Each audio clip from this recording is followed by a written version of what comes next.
The HTC One M9 is, in every sense, an evolution of the flagship M8 smartphone that came before it. It offers a similar design, a similar feature set, similar specs and a similar user experience. It is, therefore, a similar overall experience. But the HTC One M8 was already a great phone, widely lauded for its design and praised for its slick and mature software experience, seeing it win many accolades as a result. In the M9, HTC is looking to refine, to brush away those elements of the M8 that didn't quite work, and to push the HTC One towards smartphone perfection.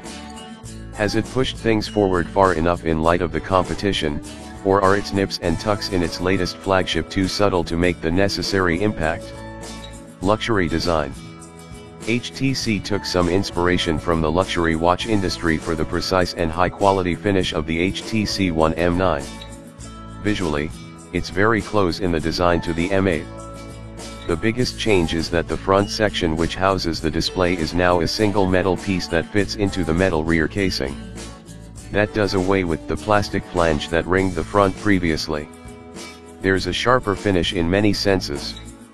Physically, there's more of a lip on the rear edge, so the M9 is easier to grip than the M8. It feels harder as a result with that sharp rear line. Because of how the two halves fit together, there's now a ridge around the sides too. That shows precision in manufacturing that you don't always associate with a smartphone, but it's also a seam that can catch pocket debris. Mercifully, the M9 stays free of fingerprints, thanks to the use of anodized aluminium, which means it's pretty easy to keep it looking clean. The front of the phone is much tidier than the M8, but we're not entirely convinced by the gold-on-silver finish of our review model. HTC tells us that this precision dual-tone finish involves plenty of hours and hand polishing, but we prefer the rather more understated gunmetal gray, which feels a little softer in the hand. The HTC One M9 feels smaller than the M8, but not by much at all. It measures 144.6 x 69.7 x 9.61 mm and weighs 157 g, so it's only a minor difference between the two devices, 2 mm shaved off the height, 1 mm from the width, and 0.2 mm added in thickness.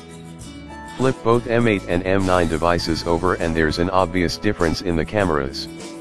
The M9 features a single square feature which, in our view, is larger than it needs to be, and we couldn't figure out why. But set it alongside the SGS5 or Note 4 and you'll notice they both have square cameras too. For those wanting something more compact, the Boom Sound speakers top and bottom eat into a lot of space. Whether that's a trade-off you're willing to accept or not will come down to how much you appreciate